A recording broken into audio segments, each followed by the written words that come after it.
ओम शांति। बहुत सुंदर प्यारा सा ये परिवार है। इसमें बाबा की बड़ी लाडली प्यारी मीठी माताएं बैठी हुई हैं। और अच्छा लग रहा है, बड़ा अच्छा सा ग्रुप भी है। खूब सारी माताएं बहनें इसमें ज्वाइन हुए और अपने ये कार्यक्रम विशेष करके मम्मा के दिन के निमित्त किया है। मम्मा का ये जो मास चल रहा है, जून मास, तो इसमें मम्मा को स्पेशल याद करते हुए मम्मा की विशेषताओं को कैसे जीवन में लाएं, कैसे अच्छी यज्ञ माता बने, उसके ऊपर आप लोगों ने ये क्लास आयोजन किया है। मुझे खूब खुशी है कि इसमें आपने मुझे भी इनवाइट किया और आप सबके साथ कुछ अपने अनुभव शेयर करने का चांस मिल रहा है। जैसे कि आप सभी को अभी पता चला कि बहुत छोटी सी आयु में ये ज्ञान मिला। जब हम 7 साल के थे, पिताजी ज्ञान में आए और जैसे लोग कहते हैं कि ब्रह्मा कुमारियां जादू करती हैं,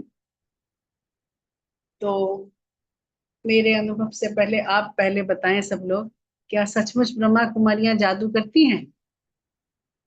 जो कहते हैं नहीं करती हैं वो ना बोले, और जो हम कहते चैट हैं कि मैसेज डाल सकते हैं, चैट मैसेज डाल सकते नहीं, चेहरे दिखाई दे रहे हैं मुझे। और हैं। जो लोग कहते हैं कि हाँ मतलब ब्रह्मा कुमारी जादू करती हैं, वो हाँ कह सकती हैं। एक्चुअली ब्रह्मा कुमारियां जादू करती थी।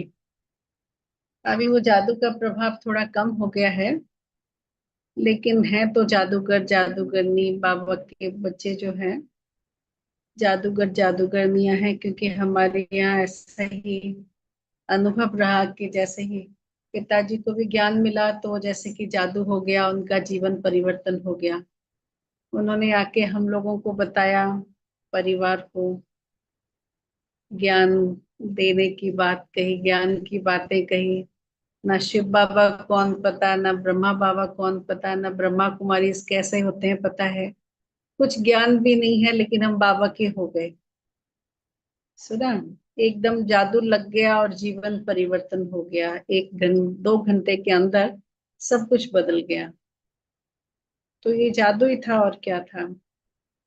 तो अभी भी कुछ दादियां हैं जो जादूगरनियां हैं, और उनसे अगर दृष्टि लेते हैं आप, तो उन दादी दीदियों से आपका जैसे जीवन परिवर्तन हो जाता है। तो हमारे देखते देखते जब दादियां दीदियां जादूगर जादूगरनियां थी, तो मम्मा ही थी। नहीं देखा, लेकिन उनके बारे में जो सुना, जो अनुभव किया, आज आप लोगों से वो थोड़ा शेयर करने का सौभाग्य मिल रहा है। तो 1-2 साल तो कुछ पता नहीं चला क्या हो रहा है, खाली जीवन परिवर्तन हो गया। भोजन चेंज हो गया, रहने का स्टाइल चेंज हो गया। लौकिक वाले अब अच्छे नहीं लगते थे। एक अलौकिक हमारा कोई परिवार है, ऐसा पता चलने लगा। और धीरे धीरे परिवार को भी देखा तो जैसे अपने लगने लग गए। और दुनिया वाले जो आज तक अपने थे, वो सब अब लगते हैं कि दूसरे परिवार वाले हैं, हम दूसरे परिवार वाले। तो इस प्रकार से जादू हो गया। और ये 1979 की बात है, जब मम्मा का एक प्यारा सा फोटो देखने को मिला। यही जो फोटो आजकल हम देखते हैं, जिसमें मम्मा की आंखें बहुत प्यारी हैं और सुंदर सी मम्मा, वो वाला फोटो एक बार देखने को मिला। शायद मैं तुरंत गई और आंखें बंद करके बैठी थी। आंखें खोला तो जो मुझे याद आ रहा है बचपन का, तो मम्मा का फोटो सामने था। और तब तक शायद नहीं पता था ये मम्मा है। पता हो तो इतना ज्यादा नहीं, लेकिन आंखें खोलते ही मम्मा से जैसे कोई अपनेपन की सी फीलिंग आई। कोई जन्मों का सा कनेक्शन जैसे उनसे हो, उस प्रकार का एक आभास हुआ, एक भान हुआ। और मेरा मम्मा से एक अलग सा रिश्ता जुट गया। साकार में नहीं थी, अव्यक्त में, या यूं कहें कि बच्चों की भाषा में फोटो में ही मम्मा को देख रही थी, लेकिन मम्मा से बड़ा अलग सा ही नाता जुट गया। फिर चाहे मैं कहाँ हूँ, मम्मा से बातें करना, मम्मा की प्रेजेंस को फील करना अपने आसपास, वो सब शुरू हो गया। और अपने आप को बहुत शक्तिशाली और एक बहुत क्या कहें, एक अलग सी फीलिंग। बहुत बचपन से ही, छोटेपन से मुझे सरस्वती माता बहुत अच्छी लगती थी। स्कूल में सरस्वती पूजा करते थे तो स्कूल में सरस्वती की मूर्ति भी होती थी, और वंदना शायद शाम की प्रार्थना में सरस्वती जी की करते थे। तो जब पता चला कि ये मम्मा ही सरस्वती हैं, तो एक बहुत बहुत स्ट्रॉन्ग बॉन्ड मम्मा के साथ जुट गया। और वो फीलिंग, वो बॉन्ड, उसने मुझे बहुत एनर्जी दिया जीवन में आगे बढ़ने में, बहुत कुछ सीखने में, बहुत कुछ पढ़ने में, जानने में। और आज भी वो जो फीलिंग है वो सूक्ष्म में कहीं ना कहीं साथ है। मम्मा वाली बात करती, मम्मा मेरे साथ में हैं, और हम सभी मास्टर मम्मा हैं। जगदम्बा सरस्वती विश्व का परिवर्तन करने के लिए, सबकी मनोकामना पूर्ण करने के लिए ही हमारा जैसे अवतरण हुआ हो, जन्म हुआ हो विशेष, तो ऐसी फीलिंग। और उसके बाद मैंने मम्मा पे बहुत अच्छी कविताएं लिखी थी, जो मैंने फिर दादी जी को भी, बड़ी दादी को भी पढ़ के सुनाया था। बड़ी दादी को बहुत अच्छा लगा था। हाँ, वैसे जब मैं अपने आप को एनालाइज करती हूँ तो देखती हूँ मम्मा के साथ भी कुछ बड़ा अच्छा रिश्ता रहा। मेरे लौकिक पिताजी को ज्ञान ध्यानी दादी जी से मिला, और ध्यानी दादी जी मम्मा की लौकिक में मौसी थी। और पिताजी ध्यानी दादी के बारे में हमने दादी से शायद पालना नहीं लिया है, देखा है पर पालना नहीं ली अपनी। लेकिन जैसे मतलब पिताजी से जानने को मिला, मम्मा की मौसी दादी ध्यानी दादी बहुत गुणवान, बहुत अच्छी, बहुत पालना देने वाली, बहुत स्नेही रही। और फिर संबंध रहा मम्मा की एक और मौसी की बेटी संदेशी दादी जी। हमारी संदेशी दादी जो भुवनेश्वर सब जोन की डायरेक्टर रही, जिन्होंने भुवनेश्वर फुलवाड़ी को बनाया अपने हाथों से। तो संदेशी दादी एक्चुअली मम्मा की मौसेरी बहन थी, मौसी की बेटी। उनमें भी अलग सी दिव्यता थी, हर दादी में अलग सी दिव्यता है। दिव्यता रही, अब क्या कहें, वैसे तो रही वाली बात नहीं, हम तो जानते हैं वो एडवांस पार्टी में भले हैं, लेकिन है हमारे आसपास ही। तो हमारे आसपास दादियाँ मम्मा भी हैं, तो उनमें ये विशेषता दादी में, दादी संदेशी दादी में भी देखा। बहुत शांत, कोई भी चीज में हलचल में नहीं आते थे, कोई हड़बड़ी नहीं, कहीं कोई भागना दौड़ना नहीं, किसी भी चीज पे रिएक्ट होना नहीं, एकदम शांत, खुश, अंदर से बाबा के साथ कनेक्टेड, और अपनी मस्ती में रहते थे। परीक्षाएं आई, शारीरिक परीक्षाएं आई, बातें आई, लेकिन देखा किन्हीं भी बातों के प्रभाव में ज्यादा नहीं। बस मेरा तो एक शिव बाबा, दूसरा ना कोई। और उससे भी एक बड़ी इंटरेस्टिंग बात यह है कि जब कभी हम संदेशी दादी जी को कहते थे, दादी चलो चलते हैं, योग करेंगे, योग लगाएंगे, तो दादी हंसती थी, क्या मेरा योग टूटा हुआ है जो मैं लगाने चलूंगी। तो दादी का जैसे नेचुरल बाबा से योग लगा हुआ था, बाबा ही संसार था। तो उनके हिसाब से बाकी दादियों को भी देखा ऐसा, तो उन हिसाब से मम्मा के बारे में हम सोच सकते हैं कि मम्मा के पास तो सारी दुनिया ही जैसे बाबा थी। बाबा ही उनकी सारी दुनिया, जैसे हम बाबा के सिवाय और कुछ नहीं। जो स्वमान बाबा ने दे दिया उसमें टिक गए। जो ज्ञान बाबा ने दिया वही सतवचन महाराज। जो बाबा से आज्ञा मिल गया उसको ही करने के लिए तत्पर। तो मम्मा में ये बहुत बड़ी विशेषता रही। आपने तो काफी बातें मम्मा की सुनी होंगी इस दौरान, बड़ों ने आपसे शेयर किया होगा। फिर भी मेरी स्मृति में जो बातें हैं मैं वो आपसे शेयर करना चाहूंगी। मम्मा ये मानते थे कि बाबा जो कुछ कह रहे हैं तो कौन कह रहा है, सर्वशक्तिवान भगवान स्वयं कह रहे हैं। वो ब्रह्मा बाबा और शिव बाबा को अलग नहीं समझते थे।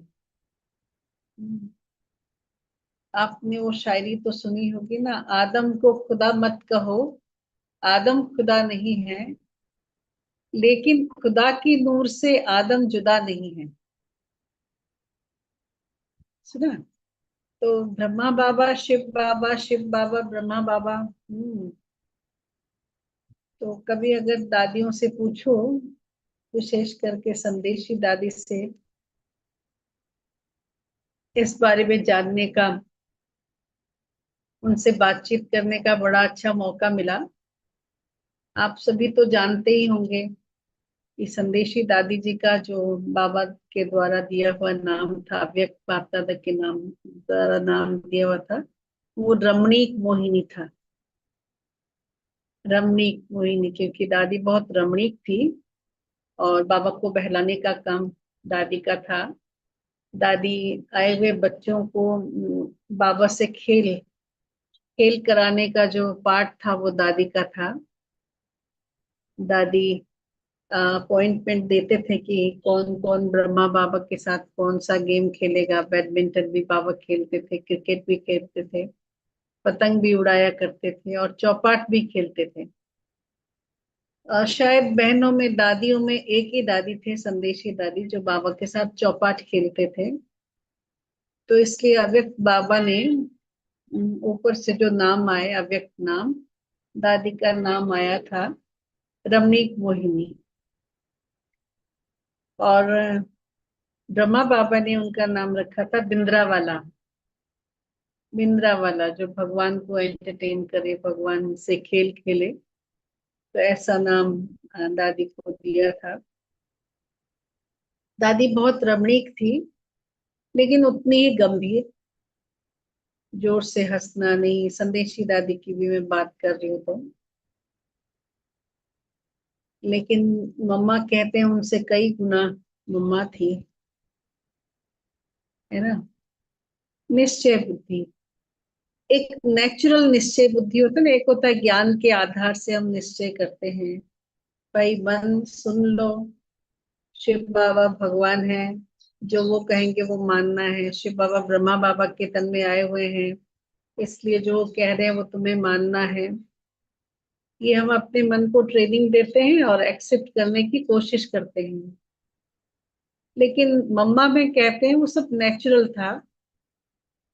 वो मैं इस आधार पे कह सकती हूँ क्योंकि मैंने दादी संदेशी जी को और शांतामणि दादी जी को भी देखा है। आप सबने शांतामणि दादी जो पुराने थे, उन्होंने कहा होगा शांतामणि दादी जी को।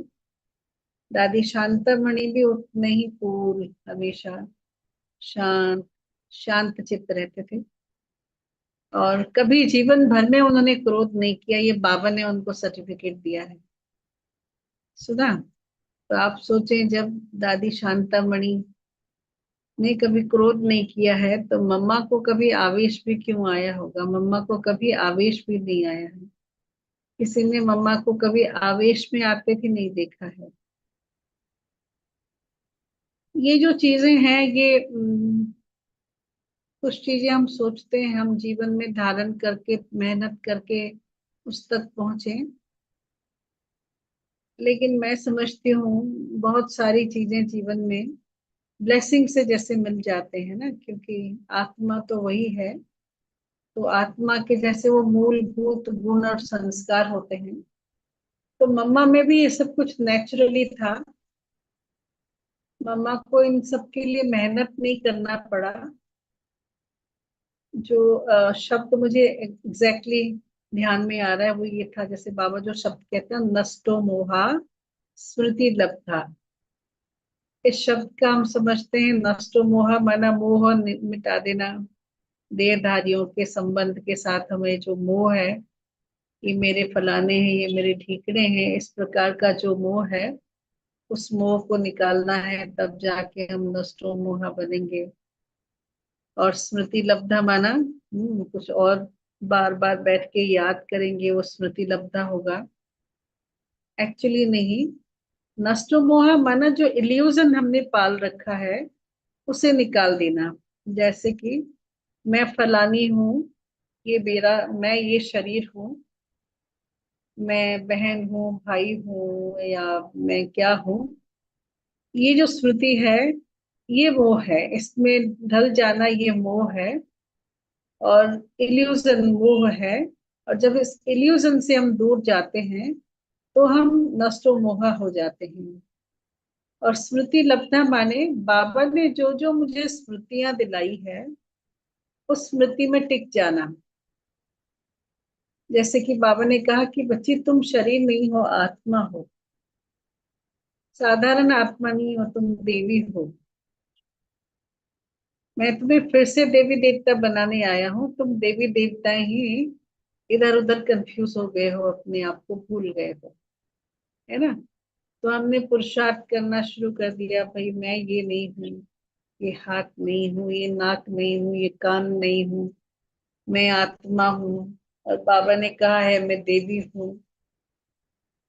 स्मृति में लाओ, मैं देवी हूँ, मैं देवी हूँ, मैं देवी देवता थी, और फिर मेरा ये देवता स्वरूप है, ये मेरा अनादि स्वरूप है, ये मेरा पूज्य स्वरूप है, ये मेरा ब्राह्मण स्वरूप है, इत्यादि, जिसको हम बार बार याद करते हैं।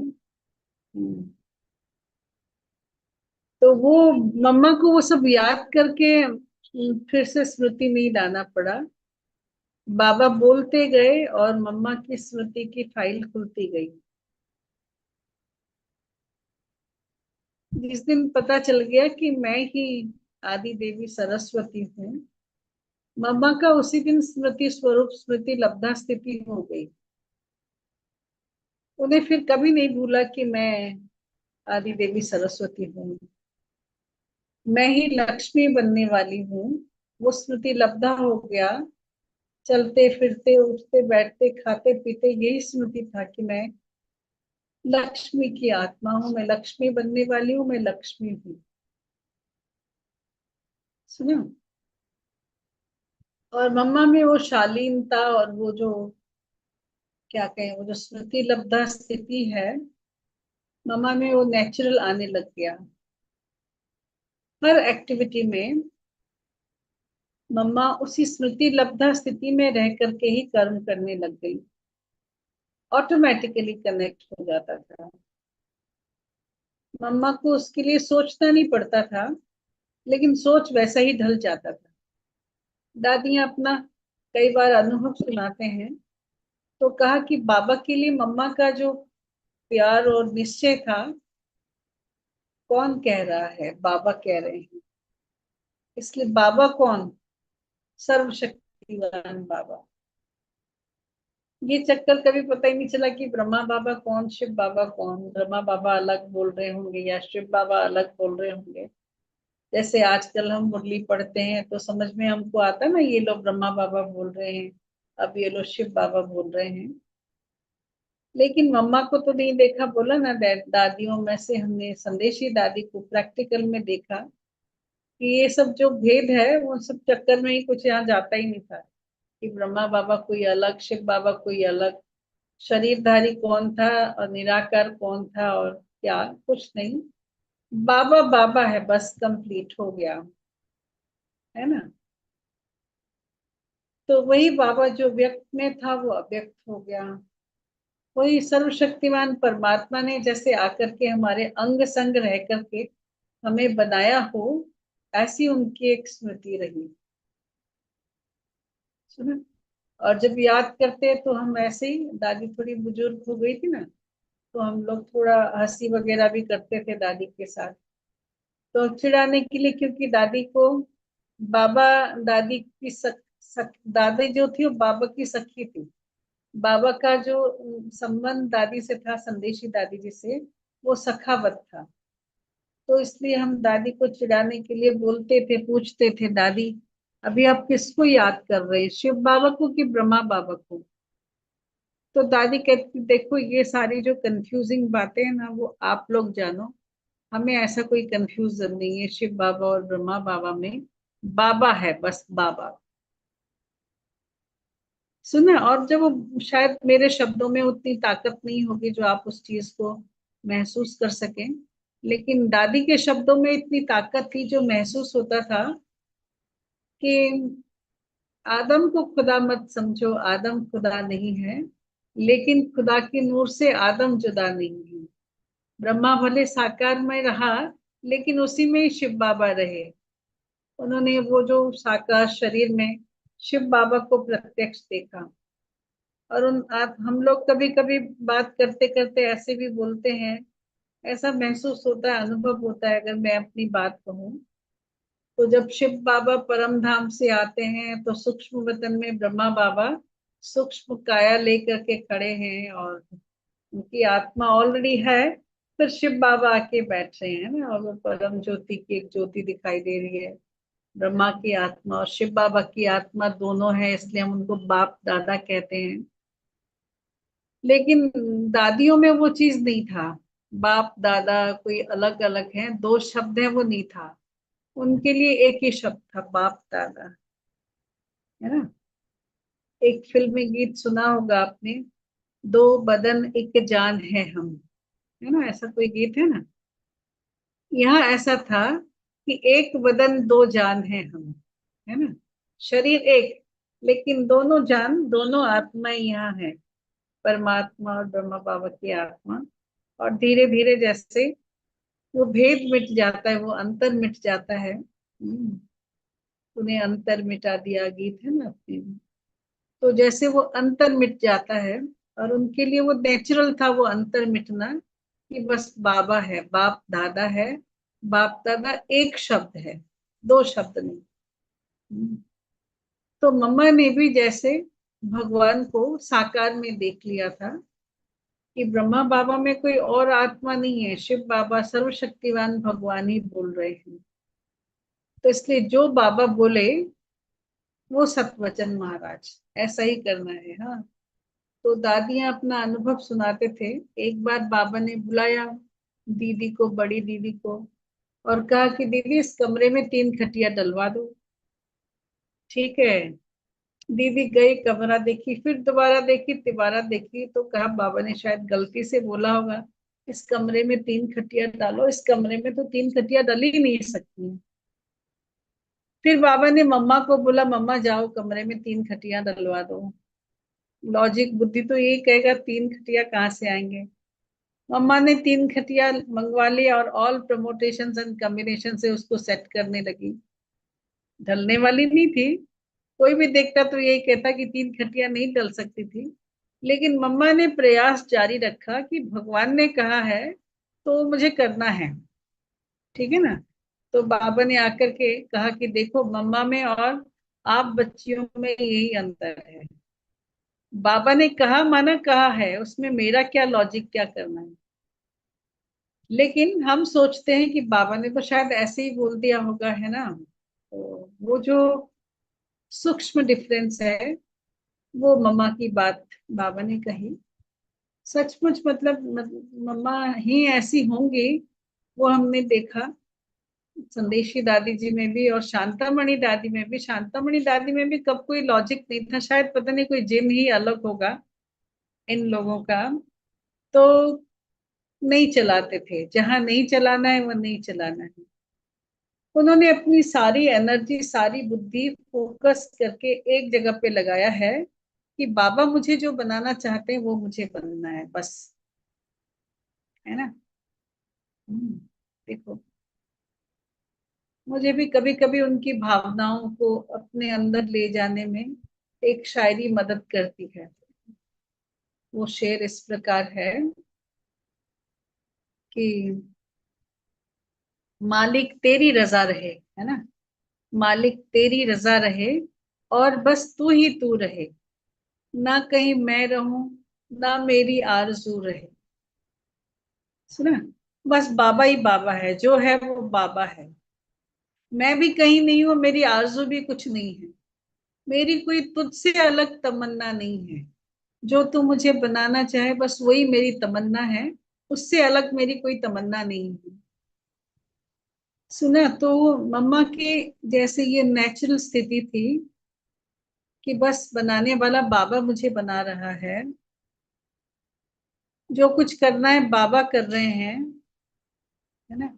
मेरी अपनी कोई इच्छा नहीं, मुझे क्या पता मैं क्या अपने आप को बना सकती हूँ।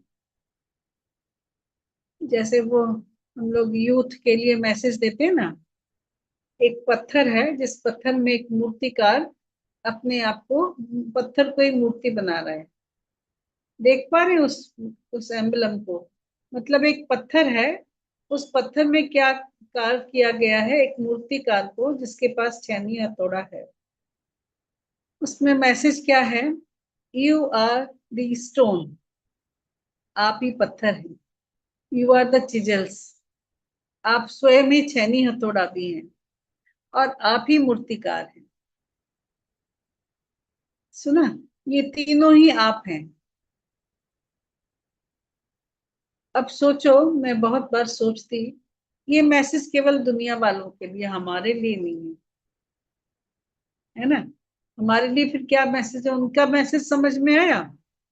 उनका मैसेज यह है कि भाई आप खुद पत्थर हो, और आप ही अपने भाग्य के स्वयं निर्माता हो, आप ही मूर्तिकार हो, तो अपने आप को सर्वश्रेष्ठ मूर्ति बनाओ, यही हो गया ना मैसेज।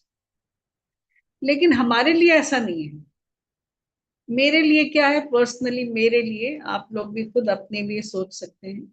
पर्सनली मेरे लिए ये है कि दो I am a stone, no doubt, मैं एक पत्थर हूं, लेकिन मैं मूर्तिकार खुद नहीं हूं।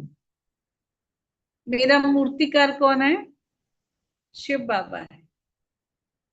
क्योंकि मुझे मूर्ति का क्या अनुभव है, कुछ भी नहीं। क्या बना सकती हूँ मैं अपने आप को, बना बना के क्या बना सकती हूँ बताइए। ठीक है ना।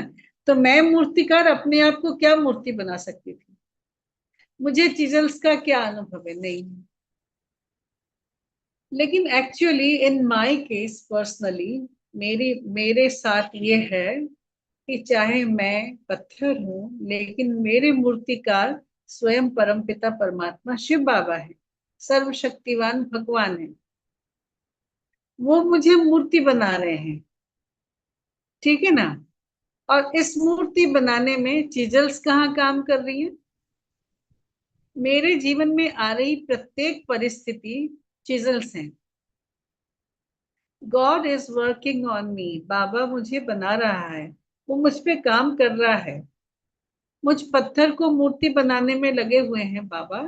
तो जो मेरे जीवन में परिस्थितियां आ रही हैं, वो जैसे कि वो हथौड़े हैं जो बज रहे हैं, ठीक है। तो मैं उसको कैसे रिस्पॉन्ड कर रही हूँ, रिएक्ट कर रही हूँ कि रिस्पॉन्ड कर रही हूँ, उस हिसाब का मूर्ति मुझे बनना है। मैं बनती जा रही हूँ। अगर हम ब्रेन यूज कर रहे हैं अपना, इसका मतलब हम उसको रिएक्ट कर रहे हैं, स्थूल बुद्धि अगर यूज कर रहे हैं। और अगर उसे रिस्पॉन्ड कर रहे हैं, स्पिरिचुअल रिस्पॉन्ड कर रहे हैं, इसका मतलब बाबा मुझे बना रहा है और मैं उनको समर्पित हूँ पूरी तरह से, है ना। फिर सोचो बाबा मुझे क्या बनाएंगे। मैंने इस पे एक कहानी भी लिखी थी, और मैं वो कहानी आप लोगों से शेयर कर रही हूँ कि बाबा मुझे कैसे बना रहे हैं, हाँ, कैसे बना रहे हैं। फिर मुझे सोचना है मुझे क्या करना है, जब परिस्थिति आती है तो मुझे रिस्पॉन्ड कैसे करना है या रिएक्ट कैसे होना है। मैं किस प्रकार से रिएक्ट हो सकती हूँ, मेरी सोच, मेरा पुराना संस्कार मुझे कैसे रिएक्ट करने के लिए तैयार करता है, और बाबा का साथ मुझे कैसे रिस्पॉन्स करने के लिए तैयार करता है। देखो, कहानी इस प्रकार है कि आज मूर्ति की प्रतिष्ठा दिवस है। बहुत सुंदर कान्हा की मूर्ति बनी है और मंदिर का प्रतिष्ठा दिवस है। और सब लोग जो हैं, बहुत आसपास के गांव के लोग जो हैं मंदिर के प्रतिष्ठा के लिए आए हुए हैं। अमृत वेले से ही मंदिर में बहुत भीड़ है। रात को 10, 11, साढ़े 11 बजे तक भीड़ जो है वो दर्शन करने के लिए, अभिषेक करने के लिए आए हुए हैं, भगत पूजा करने के लिए आ रहे हैं। और 11:30 बजे समझो सारी भीड़ छंट गई है। अब रात के 12 बज गए हैं, जब एक भी आसपास कोई बंदा नहीं है। बहुत गहरा सन्नाटा है। पत्तों की सुरसुराहट भी सुनाई देती है, ऐसा सन्नाटा है। उस सन्नाटा को चीरता हुआ एक आवाज निकला कि वो ऊपर वाला इतना बेरहम क्यों है, उसने मेरे साथ इतना बड़ा धोखा क्यों किया है। क्या तुम सुन रहे हो? दूसरी आवाज आई, हाँ मैं सुन रहा हूं। पहली आवाज ने कहा, क्या तुम्हें याद है, हम और तुम एक पहाड़ की गोद में सदियों तक साथ थे, और एक दिन अचानक हम दोनों ही पहाड़ की गोद से अलग हो गए। क्या तुम्हें याद है? हाँ मुझे याद है, दूसरी आवाज ने कहा। फिर झरना और नदी के स्रोत में बहते बहते हम दोनों एक ही समय पे आके नदी के किनारे आसपास आजू बाजू पड़ गए। क्या तुम्हें याद है? हाँ मुझे याद है। और सालों तक साथ में नदी किनारे पड़े रहने के बाद अचानक एक दिन एक शिल्पकार वहां से गुजर रहे थे। उनकी नजर हम दोनों पर पड़ी। उन्होंने हम दोनों को उठाकर अपने शिल्पागार में लाया। क्या तुम्हें याद है? हाँ मुझे याद। जब हम साथ साथ थे, साथ ही थे, मूर्तिकार भी एक ही था, तो उस ऊपर वाले ने इतना बड़ा इनजस्टिस मेरे साथ कैसे किया, अन्याय मेरे साथ कैसे किया कि तुम आज मूर्ति बन करके पूजा पा रहे हो और मैं दहलीज में पड़ा हुआ हूं। सुना कौन किससे बात कर रहा था? दहलीज का पत्थर अंदर मूर्ति बने पत्थर से बात कर रहा था। सुना, बात तो सही था। दोनों ही पत्थर एक ही जगह से निकले थे, सदियों तक साथ में थे, फिर सालों तक साथ में रहे, नदी किनारे भी आकर के एक साथ मूर्तिकार ने लिया साथ में। फिर दोनों में इतना अंतर कैसे आया? सारा दिन लोग तुम्हें नैवेद्य चढ़ा करके तुम्हारी पूजा करते रहे, तुम्हारी अर्चना करते रहे, और मुझे अपने पांव तले रोंदते रहे। मैं कितना चीखता रहा, किसी ने नहीं सुना, मुझे रोंदते रहे सभी। हाँ, ये कंप्लेन था किसका? दहलीज पर पड़े पत्थर का। सुना? तब बारी किसकी थी उत्तर देने की? मूर्ति बने पत्थर की। तो मूर्ति बने पत्थर ने कहना शुरू किया, कहा मेरे प्रिय भाई, आपने जो कहानी सुनाई वो अक्षर अक्षर सत्य है, लेकिन कंप्लीट नहीं है। Let me complete the story. मैं तुम्हें बताता हूँ कि कहानी संपन्न और संपूर्ण कहाँ हुई। ये सत्य है, हम एक साथ एक ही पहाड़ी के गोद में थे, ये भी सत्य है। एक ही साथ झरने में झरते हुए बहते हुए हम नदी किनारे पहुंचे, ये भी सत्य है। नदी किनारे साथ साथ सालों तक पड़े पड़े रहे, ये भी सत्य है कि मूर्तिकार ने हमें एक साथ अपने पास मूर्ति मूर्ति जहां बना रहे थे वहां लेके गए। सुना? लेकिन कहानी उसके बाद की मैं आपको सुनाता हूँ। वो क्या है? मूर्तिकार ने पहले तुम्हें सिलेक्ट किया मूर्ति बनाने के लिए, लेकिन जैसे ही उसने छेनी और हथौड़ा मारा, तुम टूटने लगे, तुम चीखने लगे, है ना। तो मूर्तिकार ने तुम्हें छोड़ दिया और कष्ट नहीं दिया। लेकिन मेरे भाई उसके बाद बारी आई किसकी? मेरी। और फिर 6 महीने तक इधर से उधर से, उधर से इधर से, ठक ठक ठक ठक, मूर्तिकार मुझे हैमर से, चैनी छैनी और हथौड़े से मारते रहे, मारते रहे, मारते रहे। लेकिन मैंने उफ तक भी नहीं किया। मैंने उन्हें अपने आप को संपूर्ण रूप से समर्पित कर दिया कि मुझे उफ नहीं करना है, मुझे उनके बनाने पे विश्वास था। तो उस छैनी हथौड़े के उस थपेड़े ने मुझे आज मूर्तिकार बना दिया। मेरे भाई, अगर तुम भी चीखते नहीं, चिल्लाते नहीं, रिएक्ट नहीं होते, तो आज मेरी जगह तुम बैठे हुए होते, मेरा पता नहीं क्या होता। सुना?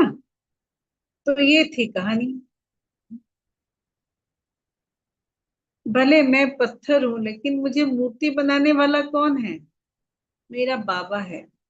जीवन में आए परिस्थितियों से अगर मैं रिएक्ट होता रहूं, ओहो क्या परिस्थितियां हैं, नाम ही नहीं लेती हैं थमने का। फलाना व्यक्ति कितना क्रूएल है, मेरे साथ कितना गलत कर रहे हैं। तो ये क्या हुआ? रिएक्ट करना, है ना। मूर्तिकार चाहता है इस एंगल से मैं छेनी मारूं और इधर से इतना सा जो है पत्थर का टुकड़ा निकल जाए और फिनिशिंग आए। लेकिन मेरा रिएक्शन क्या करता है? उसके पास से और कहीं कुछ तोड़ देता है। तो मैं मूर्ति कैसे बन सकता हूँ? खंडित मूर्ति तो पूजा भी नहीं हो सकती है। फिर मैं दहलीज का पत्थर बन जाता हूँ। अगर मैं रिएक्ट नहीं हूं, अगर मैं एक्सेप्ट कर लूं कि भगवान मुझ पे काम कर रहे हैं, स्वयं सर्वश्रेष्ठ मूर्तिकार मुझे मूर्ति बना रहे हैं, मुझे उसमें अपना ब्रेन चलाने की जरूरत नहीं है, एक्सेप्ट करने की जरूरत है,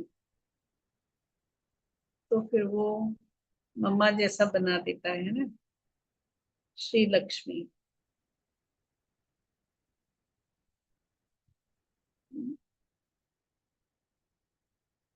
तो बस मेरा ये मम्मा का जो निश्चय था वो ये था कि मैं क्या हूँ मुझे पता नहीं, मैं तो एक साधारण सी बच्ची हूँ जिसे सब ओम राधा कहते हैं ना।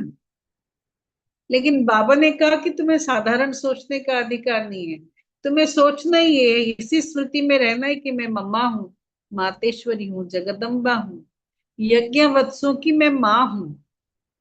हाँ, और मेरी लौकिक माता, जो मतलब मम्मा की जो माँ थी, वो भी मम्मा को मम्मा ही बुलाती थी। सुना? रोचा भाभी, रोचा भाभी है ऐसा मम्मा की माँ का नाम था ना, सब लोग रोचा भाभी बुलाते थे, तो मम्मा भी रोचा रोचा बच्ची बुलाती थी, रोचा बच्ची बुलाती थी। मम्मा माँ को माँ नहीं बुलाती थी अपनी, उनकी माँ उनको मम्मा बुलाती थी, क्योंकि उस स्वरूप में आ गए कि मैं मम्मा हूँ। सुना? एक्सेप्टेंस। हम सब में एक्सेप्टेंस है, लेकिन नंबरवार पुरुषार्थ अनुसार वो वाला एक्सेप्टेंस जो मम्मा में था वो देखना है। मेरे एंगल से मैंने जो जो बड़ों से सुना है, और जो मुझे बहुत अच्छा लगता है, लग रहा है, लगता रहा है, लेकिन धारणा कितनी हुई है नहीं पता, कम ही है धारणा तो। लेकिन मतलब भाई साहब आदरणीय रमेश भाई जी सुनाया करते थे। दीदी जी, आप जो बुक लिखा था उसका नाम क्या था? नहीं, कहानी लिखी थी मम्मा के ऊपर, जी बुक जी। नहीं। हाँ जी। ये जो कहानी थी ये मैगजीन में छपी थी, ज्ञान अमृत में, और शायद किसी साल के ज्ञान अमृत में होगा, अगर आप देखना, मुझे तो इतना ख्याल नहीं है। पर मुझे भाई साहब ने, आदरणीय रमेश भाई साहब जी ने इसमें वेरी गुड दिया था। वो कभी गुड नहीं देते हैं किसी को, और मुझे इस कहानी के लिए वेरी गुड मिला था। उनको ये कहानी और कहानी का कॉन्सेप्ट बहुत पसंद आया था। और मतलब उस दिन कहानी लिखने का जो आशय था वो ये था कि मैं पत्थर हूँ और आपके पास आई हूँ, आपको मुझे बनाना है कि मैं क्या बन सकूं, क्योंकि बड़े तो मम्मा पापा की जगह ही होते हैं। तो आज जो भी बने हैं बहुत बहुत हिस्सा उनका है। आदरणीय रमेश भाई जी और मीठी हमारी उषा दीदी जी, उनसे बहुत कुछ सीखने को मिला, बहुत कुछ जानने को मिला। हमारे बनाने में उन लोगों का सहयोग बहुत था, दादियों का, सबका।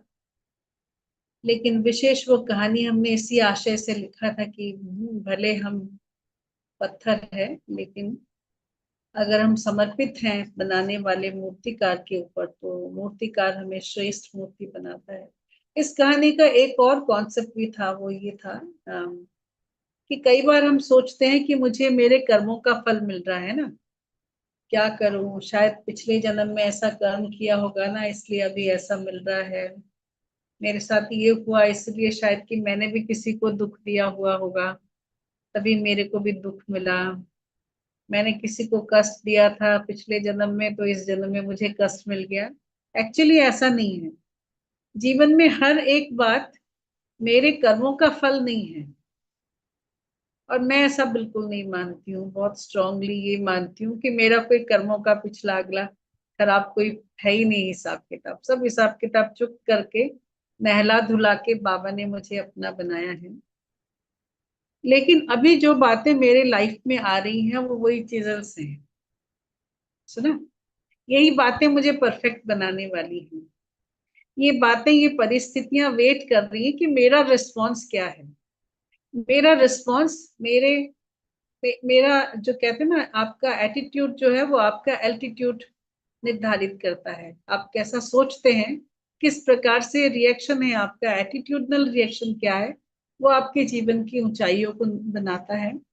वैसे ही ये जो परिस्थितियां मेरे जीवन में आ रही हैं वो इसलिए कि इस परिस्थिति में मैं किस प्रकार से रिएक्ट कर रही हूँ या रिस्पॉन्स कर रही हूँ। किसी ने मुझे गुस्सा दिलाया, मुझे गुस्सा आ गया, तो मेरा स्टैंडर्ड अभी यही है ना। उसने इसलिए गुस्सा नहीं दिलाया कि मैंने पिछले जन्म में उनको गुस्सा दिलाया था। उन्होंने गुस्सा इसलिए दिलाया कि बाबा जो मुझे मूर्ति बनाना चाहते हैं, जो देवी देवता बनाना चाहते हैं, उस देवी को, उस देवता को इन परीक्षाओं से पार होना होगा, है ना। इन परिस्थितियों से अच्छे मार्क्स में पास विद ऑनर होना होगा। तो इसलिए जो भी बातें आ रही हैं, जो परिस्थिति आ रही है, वो बाबा का वे ऑफ वर्किंग है ऑन मी। मुझे बनाने के लिए बाबा का जो स्टाइल है, वर्किंग स्टाइल है। तो इसलिए मैं जीवन में यही कोशिश करती हूँ। आता है गुस्सा, ऐसा नहीं कि बिल्कुल नहीं आता है, या कभी रिएक्ट नहीं होती हूँ, रिएक्ट भी होती हूँ। लेकिन तुरंत मैं अपने आप को ये बताती हूँ कि ये जो मैंने कर दिया ना, गलत कर दिया, इससे मेरे ही मार्क्स कम हो गए। मुझे यहाँ पे रिस्पॉन्स करने के क्या क्या मार्जिन थे, हाईएस्ट मार्जिन क्या था, मैं इस परिस्थिति में ऐसा कैसे रिस्पॉन्ड करती जो बाबा को सबसे अच्छा लगता है ना। गलत तो हो गया है, लेकिन नेक्स्ट टाइम जब ये परिस्थिति आएगी तो मैं कैसे रिस्पॉन्ड करने वाली हूँ। और मुझे ये बात बहुत बहुत काम में आई है और आ भी रही है कि कुछ भी मतलब मेरा कोई पिछला अगला जन्मों का हिसाब किताब किसी से है वो चुप हो रहा है, नहीं। ये जो बातें आ रही हैं मुझे अच्छा बनाने के लिए आ रही हैं, मेरी दक्षता को निकालने के लिए, मेरी मेरी परफेक्शन को निकालने के लिए आ रही हैं। तो इसलिए मुझे भगवान के चिजल्स पे विश्वास करना है, जो मुझे बना रहे हैं सर्वशक्तिवान शिव बाबा के चिजल्स पे, मूर्तिकार के चिजल्स पे जो है वो यकीन रखना है कि जो बातें आ रही है कोई मुझे हिलाने के लिए या मुझे तकलीफ देने के लिए या मुझे डाउन करने के लिए नहीं आ रही है। ये बातें मुझे श्रृंगार करने के लिए आ रही है ना। कभी हथौड़े पड़ेंगे तो कभी सैंड पेपर से घिसा जाएगा, है ना।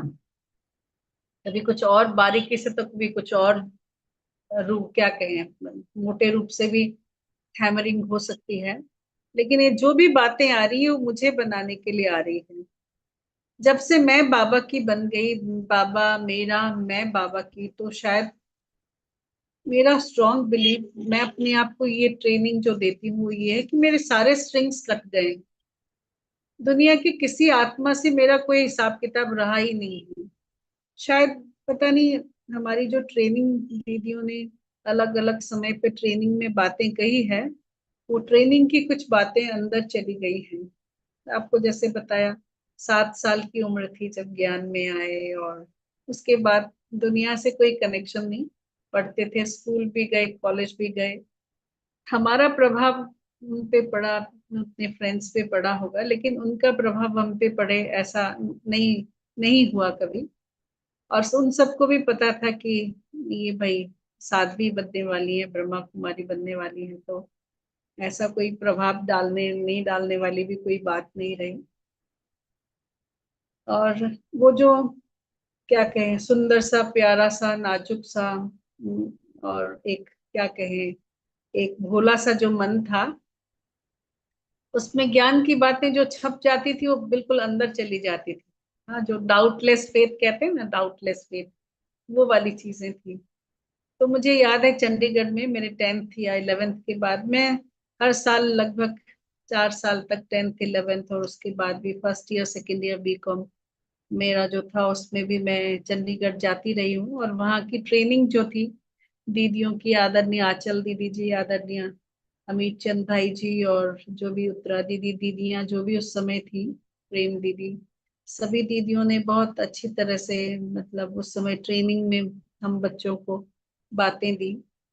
उनमें से एक बात थी कि, हाँ, वो एक मंजू दीदी थी, वो गीत गाया करती थी। फिल्मी गीतों को ही तोड़ फोड़ के उन दिनों में गाया जाता था, अपने गीत तो कम होते थे। तो वो जो गीत था, जो दीदी ने गाया हम सबके लिए, वो ये था, आपने सुना होगा वो गीत।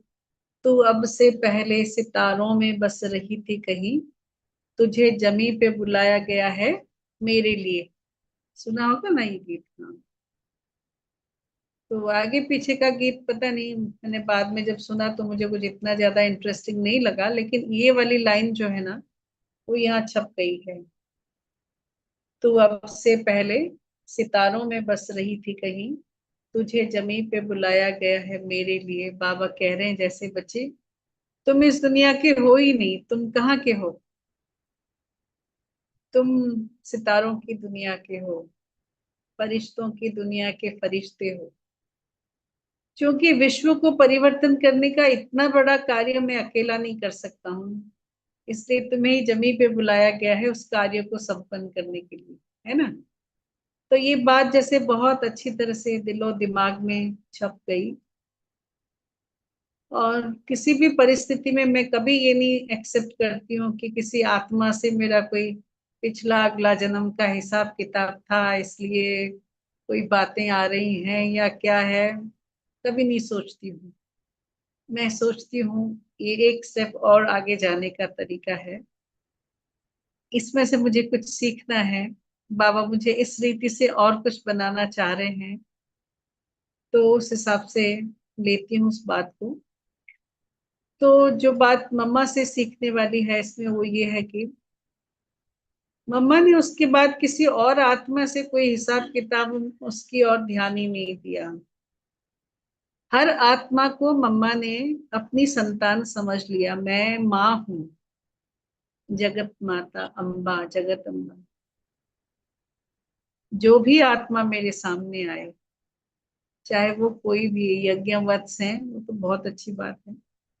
यज्ञवत्स तो कई मम्मा से बहुत ज्यादा अनुभवी आत्माएं थे, मम्मा से बहुत ज्यादा अमीर घर की अनुभवी बहुएं थी, मतलब जैसे कहें दीदी मनमोहिनी बहुत अनुभवी, बहुत रॉयल फैमिली से थी।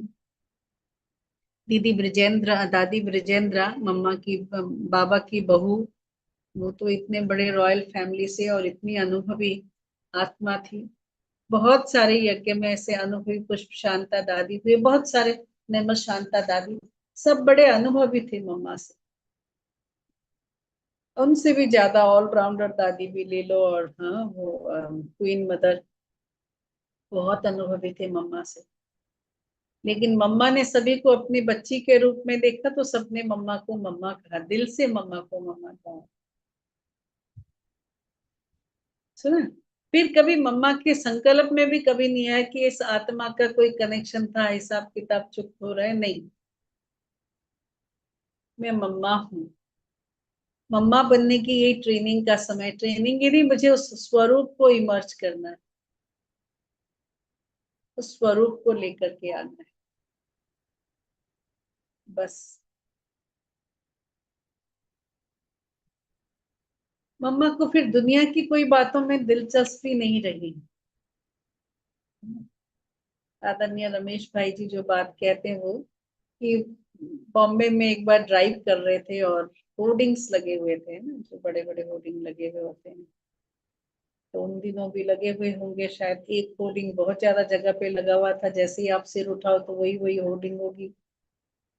तो भाई साहब ने पूछ लिया, मम्मा पता है ये होर्डिंग किस चीज के लिए लगा हुआ है? मम्मा ने कहा कौन सा होर्डिंग? तो ये जो सारे रोड में, रास्ते भर में जो सबसे ज्यादा होर्डिंग लगे हुए हैं, मैं उनकी बात कर रहा हूँ। मम्मा ने कहा मम्मा ने कुछ नहीं देखा। कौन सा होर्डिंग था, क्या था? मम्मा जब बैठती है तो इधर उधर नहीं देखती है, बाबा साथ में है, और बाबा ने जो कार्य दिया है मम्मा उसमें बिजी रहती है। सुना तो भाई सब कहते, मुझे बड़ा आश्चर्य लगा कि मम्मा देखो, एक तो माउंट आबू उस समय छोटा सा ही गांव जैसा ही था, बॉम्बे उसके हिसाब से बहुत बड़ा शहर। तो क्यूरियोसिटी तो रहती ना कि बॉम्बे शहर में क्या है क्या नहीं है। मम्मा को कोई क्यूरियोसिटी नहीं, कुछ और देखने की इच्छा नहीं। क्या देखना है विनाशी दुनिया? बाबा सतयुग बना रहे हैं, और सतयुग बनाने के महान कार्य में उन्हें मेरे साथ की, मेरे योगदान की आवश्यकता है। तो ये मम्मा की कुछ बातें थी, जो अब मैं एडमायर करती रही हूँ। मम्मा की आंखें मुझे बहुत प्रिय। मम्मा के बहुत लंबे लंबे बाल थे, और मम्मा बहुत बहुत देवी जैसी थी, और बड़ी दिव्यता संपन्न। और एक बात दादियों से सुना है, बड़ी दादी जी से ये बात सुनी। बड़ी दादी और मम्मा क्लासमेट थे, एक ही एक ही क्लास में थे। मम्मा अमृतसर से आई थी क्योंकि उनके पिताजी ने शरीर छोड़ दिया, तो वो अमृतसर से वापस आके हैदराबाद में ही फिर से उन्होंने स्कूल में, दादी के स्कूल में एडमिशन लिया। और जब वो आई तो बहुत सुंदर थी, बहुत क्यूट बेबी जिसको कहें, वैसे ही वो मम्मा थी। और उनके ड्रेस पहनने का सेंस, उनके लंबे लंबे बाल, उनकी आंखें, हर बात की दादी प्रशंसा करती रही। बहुत ही सुंदर थी मम्मा, बहुत मीठा बोलती थी। और जो सुंदर पोएम सबको सुनाती थी मम्मा, वो था twinkle twinkle little star, how I wonder what you are, है ना। हमारी दादी संदेशी दादी भी ये पोएम सबको सुनाते थे। थोड़ी उम्र होने के बाद, जब जब से मैं दादी के साथ रहने लगी 2002 से, तो मैंने यही देखा कि दादी मेरे जाने के बाद और ही ज्यादा छोटी बच्ची हो गई जैसे। और जब जैसे बोलो तब दादी एक पोएम सुना दो ना, अच्छा कौन सी वाला सुनाऊं पोएम? ट्विंकल ट्विंकल तो अच्छा सुनाती हूँ। बहुत खुश होके सुनाने लग जाएंगे, ट्विंकल ट्विंकल लिटिल स्टार। और जब वो इसको सुनाती, इस पोएम को, तो देखो कि क्या सेंस रहता है, आप मतलब उसे अनुभव करें। Twinkle twinkle little star, how I wonder what you are, up above the world so high, like a diamond in the sky। पूरा ज्ञान आया इसमें, है ना। ट्विंकल ट्विंकल लिटिल स्टार कौन है? आत्मा। How I wonder what you are, क्या हो, कैसे इतनी छोटी सी आत्मा में 84 जन्मों का पाठ भरा हुआ है, जो कभी न घिसता है न टूटता है ना। How I wonder what you are, up above the world so high. क्या है? Up above the world so high क्या है? परम धाम। Up above the world so high, like a diamond in the sky. आत्मा जो है डायमंड की तरह आकाश में परम धाम घर में चमक रही है। पूरा योग इसमें आ गया।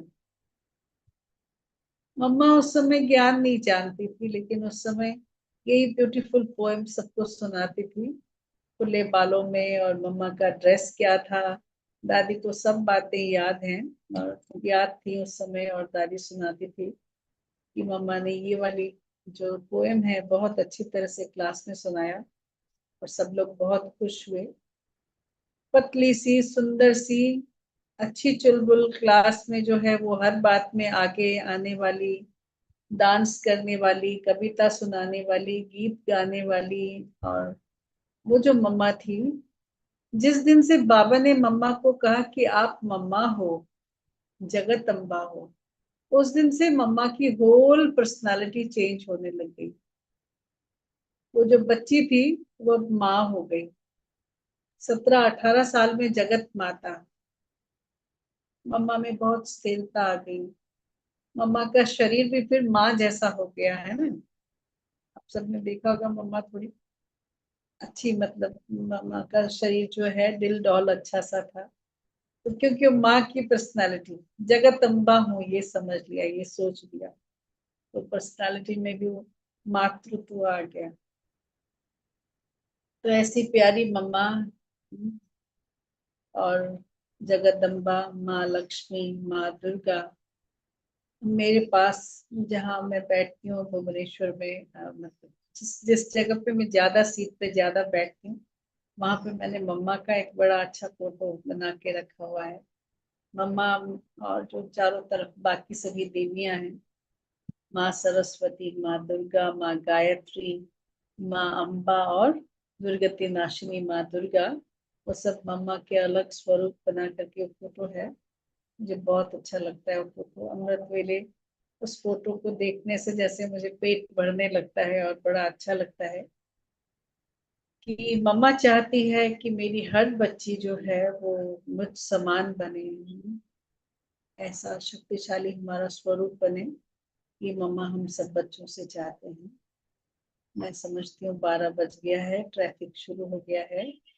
ओम शांति।